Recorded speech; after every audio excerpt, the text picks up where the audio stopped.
Hey, today I'm joined with friend, author, trainer, consultant, founder of the Leadership Source, a gentleman by the name of Rob Braun. And Rob Braun introduced us, Musselwhite Consulting, to something called ETP funds. That's ETP funds, and we'll talk about that more in a minute. But I was surprised to find out that there's actually free money in the state of California for businesses to do training. And you know us as small business advocates, anytime we can find something to help a small business, we want to share it, we want to talk about it.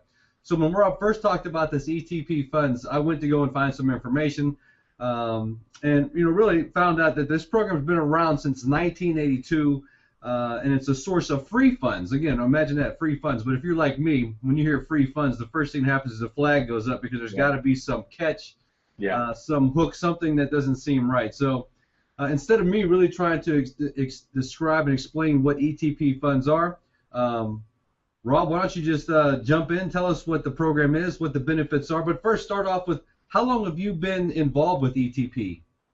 Okay, well, I'll tell you what, ETP Employee Training Panel, about 4 years ago, and obviously it existed long before then. A company that it was were able to be able to access those funds from the state, and we've been rolling ever since. So I'm a huge advocate of it, and I can't wait to start explaining what it is and the whole free part and all that. So yeah, so for 4 years now, Charles. 4 years, nice. And when I read something about where the ETP funds come from, but can you go a little more into that and how they are free for these companies? Absolutely. Well, the interesting thing is they're free for the end user, but they're not free. Everyone is actually paying for these. What happens is, not unlike with unemployment and other parts of the state taxes for employers as they're paying for their employees, every employer is paying into the ETP fund. They're paying a small dollar amount for every employee when they're paying their state taxes. So it is being funded by the employers of California for the employers. So it truly is, once employers they decide to go ahead and access those funds for training for their company, for their person, it is free. There is no cost for it because it's already been paid for. So does that mean all employers participate in it, or is there some requirement for who starts paying into the fund? Who starts paying into the fund is anyone who has employees with their company. It is paid for by employers of the state for every employee in the state of California. So whether I'm a two-person shop with one employee, or if I'm a 1,000 employee operation, I'm paying into this fund. Absolutely, absolutely. That's what's funding it. That's part of our California tax dollars going. Nice. So in other words, if I'm paying into it, if it's free, it's for me. I should be considering that for my business, right? Yes, absolutely, absolutely. And then now naturally it's available for all employees in California, and then there's certain criteria, and that may be one of the areas where I think companies may be intimidated by the process, because there is a qualifying criteria for who can actually access and use those funds. And well, let's talk about that. What's the criteria? What's the process and the criteria for someone? And before we even get there, how does someone identify if they should, if they need the funds or if they could use the funds? I think that would be an area that you could talk about, right? Absolutely. Well, in any company that recognizes that they need training of some kind, and I'm talking training across the board. My company specializes in the soft skills, leadership, management, staff development training, but it's safety training. It is metrics training, ISO training, training that companies need to be able to qualify to be able to get contracts out there, language skills training. It goes across the board. So anytime a company recognizes that it needs either for its personnel to be able to help develop the personnel, or meet objectives for contract negotiation, that they need to have a certain type of training on board, that's when they want to find out, hey, do I qualify to be able to get some funding from the state to be able to bring on board what I already recognize we need is some training for our personnel to be able to help develop our people and get certifications for our company. Nice. So if I'm a business owner and I'm thinking about growth and just the things off into the future, one is I should be training myself and the leaders of my company to continue to grow and develop and improve.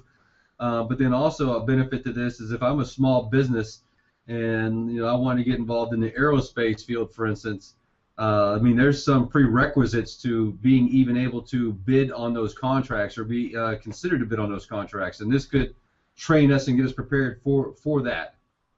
Absolutely, and I think that's probably one of the greatest reasons for wanting to look into ETP funding is when a company is in that position where they need to have a certain type of training to show a potential contract job where if they don't meet these requirements, they would lose out on the bidding process. So it's a way for them to be able to get themselves in a position to be able to win bids and not have to pay for the training to bring it on board. Yeah, right on. Yeah. That's a double win right there. You bet it is. So you do this training. What does a typical training program look like? How involved? Because another thing I think about is small business. We're wearing many different hats, and to try and carve out another 15 minutes or an hour a day or whatever the program is involved, sometimes can be a challenge in and of itself. So how do you address that? Well, actually, I want to back up a little bit. One of the things I think that a lot of companies get intimidated potentially is what the heck it's going to take to be able to not only get qualified but then access the funding. And I know for me, I used to think if I have to deal with the state at all, it's going to be a bureaucratic mess, and it's going to take time and energy. So one of the things I really try to quell organizations and let them know there are companies that their sole purpose is to sort through all of that, do all the pre-qualifying. So for any company, and typically we'll start with the human resource person because they've got all the personnel information. It typically takes 15 to 20 minutes of gathering some basic information that we go ahead and use, and we can then very, very quickly with that information identify whether or not they even qualify for the funding. In most cases, when we approach a company, we've already got some pretty good ideas that they've actually met the criteria for qualification. So we just need to fill some gaps in, some very specific information. So once we've got their information and we come back to the company and go, you're a go for funding. You qualify. Now we need to get a list of your personnel and based on the criteria of what the state needs, we just gather a little more information. Again, we're talking 15, 20 minutes, really. I mean, not exaggeration, it really takes that. So once the qualification happens, that's then when the company can sit down with the contract trainer. In my case right here, again, we provide the soft skills training, but there may be lean manufacturing training, or there may be other types of very specific quality, whatever that is. The company then sits down with the trainer. What are some of the pains? What are the things you're needing? It may be they've got some folks in warehouse. They need to all have 10-hour safety cards from OSHA. So they'll sit down and they'll talk about that. And then really the big deal right there, very simply, is identifying what kind of training needs to be brought on board. In my case, one of the things I'll sit down with the HR folks and maybe even some of the general managers or some of the directors of departments and say, what are some of the challenges you're having? And we'll sit down and we'll talk about those things. And then what I simply do, based on our conversation, is we create a program. We tailor a program that specifically meets the needs of that organization. And so all we're doing right now is we're just moving forward with the actual training program, identifying what hours we're going to do it. Some companies are 2 shifts, some are 3 shifts. How are we going to schedule this so everyone can take advantage of it? So the big job on the company's end is going to be to help with the scheduling part of it, to help make their personnel available to participate in the training. But as far as the funding part of it, it's all taken care of, and it really is all taken care of. All we're going to be doing once we move forward with training is we'll be gathering signatures from the folks that are participating, and I'm turning those rosters into the state. All that's taken care of. Right on. So you're actually a liaison because you mentioned the funding side of it. A company doesn't need to go and find you or find the company to help them get qualified. You can take care of all that for them. Yeah, and when I say meaning obviously mine's a training company, right? But what we have is we work with other companies that is what they do. They're qualified with the state to manage the money. Nice. Okay. That's all they do. But what they do, they manage the information from the organization that's getting their training, and that is to gather the information from the company, supply that to the state. The state then reimburses them for the training that they're providing. The company, a dime never comes out of their pocket if they qualify fully. So there's never an exchange with the company. As a contract trainer, I go through this intermediary to go ahead and get paid for our training that ultimately they get reimbursed by the state. So the company that's actually qualifying for this, and I think this is the thing that the companies hear this stuff going, no way, that can't be, because they're not having to do anything other than provide some employee information to make sure that their people qualify. And that point by itself is one of the reasons why I wanted to have this this discussion today, because we were talking to some other small business counselors, and I asked them, hey, what do you know about ETP funds? And they hadn't heard anything. So again, you know, I'm a little skeptical, just like I know a lot of the clients that we work with would be skeptical. Yeah. But the more you and I talked, I started to realize, wow, this is actually a pretty powerful tool that's available, and more importantly, I'm already paying for it. So not that I want to spend a lot of time, effort, and energy in it, but if I've got needs, just like you mentioned that OSHA training, yeah. I mean, I know that's a requirement for companies. You've got to get it done anyway. So you know, if you've got to have that card punched by somebody, why don't you have it done in a way that doesn't cost you any money that comes out of your pocket? Absolutely, absolutely. Plus, that point that you just made, I think, is a strong point of distinction, is that the company never has to pay. All the funds kind of take place beyond them. So it's not like you build a company and they get reimbursed. You're building that company that's getting them set up and qualified for the funds.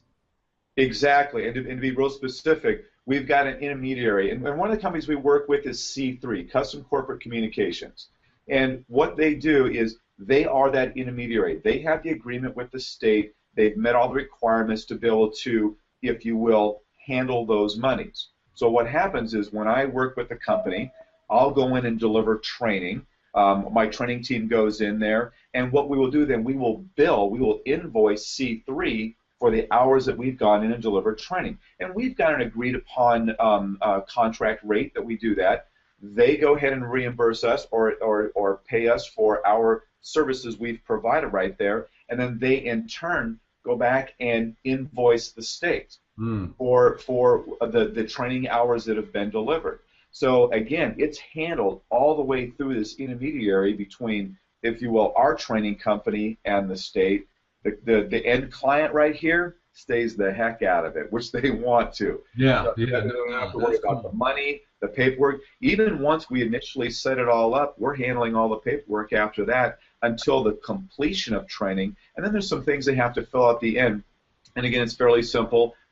Typically, again, through the HR manager or director, they go and handle the closing, you know, identifying who went through the training and the whole bit. But it's pretty simple on their part. The important thing for them to know is, and again, I say if they qualify all the way, they full on qualify, nothing comes from them. It truly is free training. I want to come back to that qualification question, but just so, because as you know, Linda and I, we do a fair bit of workshops around Southern California. But when someone is when we have a participant that is an HR or a small business owner, we should at least introduce them to this idea and concept and turn them over to you so that you can carry on the conversation, and then that you two can agree or decide mutually if it makes sense for them. Yeah, absolutely. Right, so let me just give you a real brief, and without getting into the real details, because and that again, that's where C3 comes in. They're able to really sort it out. And what they'll do is they'll separate companies into companies that are 100 employees or more, or less than 100. Okay. And then there are just certain criteria. If it's less than 100, there's fewer hours that the employees need to participate in on the training. There's a fewer number of employees, obviously, that need to participate in the training. And then they also take a look at the hourly wage along with their benefits. And I won't get into specifics of that, but it's not real high. But they want to make sure that there are people that are not simply minimum wage folks, that are people that are actually in positions where there is opportunity for some type of development, right? And I'll tell you right now that it ranges in the like $11 to $13 an hour area, Okay. like on the minimum side with the benefits. So it really is rare that we come across folks that just don't qualify because they don't make enough money on that end right there. So those are the real criteria right there, making sure that the company is in the industry, and there's a range of industries that the state will provide monies for. Okay. And I'll just tell you right up the top, anything having to do with manufacturing or transportation of anything, moving goods from A to B, or making something, and even making something that holds something else. If they even just put the wrap around something someone else made, they're in manufacturing.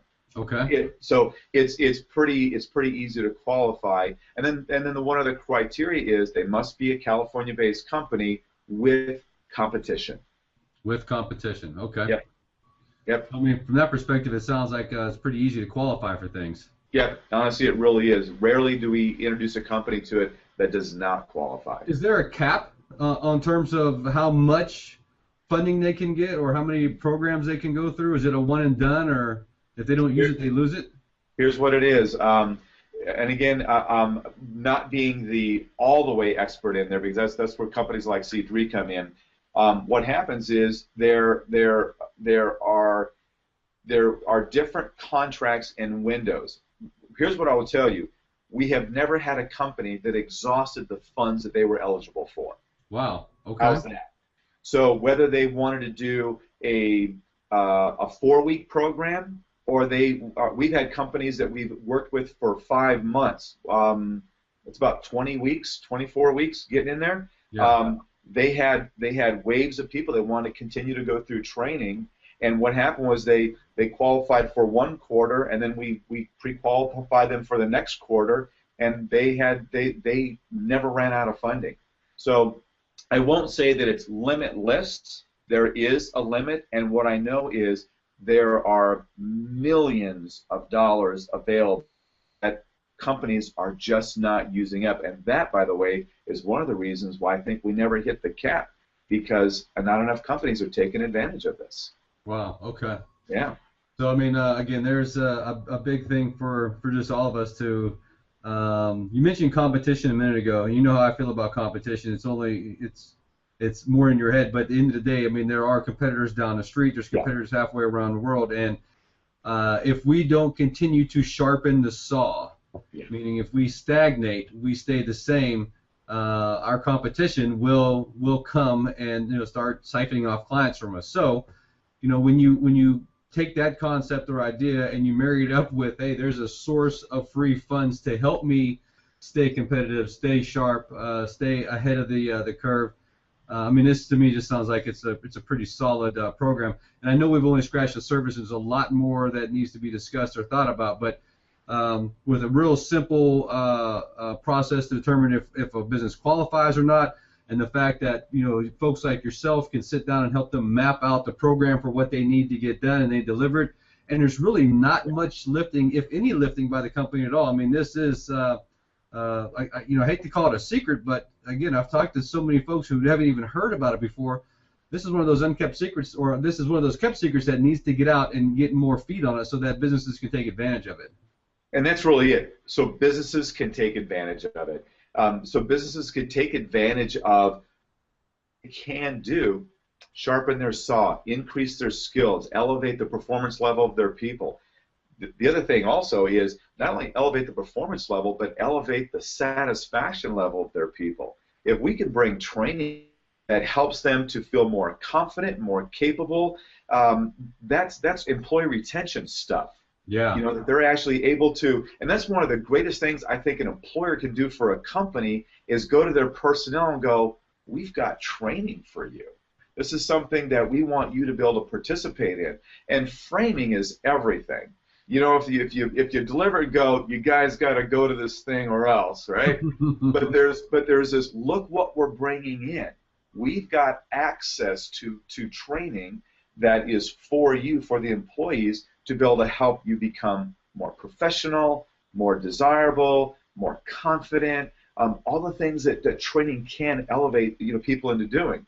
Even on, that's me focusing on the personnel skills. Yeah. But even a worker who feels more confident about their job now when they've got their 30 or their 10-hour OSHA safety card, because they've gone now through some safety and now they're feeling more confident having had that safety training in doing their job. And byproduct is there are going to be less mishaps. There's going to be far more awareness of the environment or people are working in. It's going to elevate the morale, elevate the confidence level, all those things. Those are all benefits.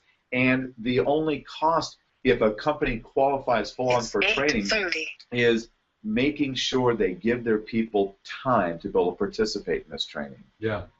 So when we say free, I guess there's that one area where it's truly not. If I'm as an employer for my people, I've got to make sure to carve out some time for them to be able to participate in this training, knowing that the payoff, if making the investment of time for my folks to be able to do this, the payoff far outweighs whatever I've got to pull them aside for 4 hours or 2 hours or whatever that is. Yeah. Just retention, just keeping people on board, giving people opportunities to be able to develop and advance and promote within the organization because they got some of this training.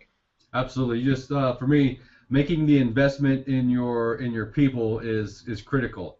And like you said, framing it the right way. If I make it that you've got to go, no one wants to do that. But when you bill it as the improvement for the individual, and they see it and they know it, they gravitate towards it. I get it.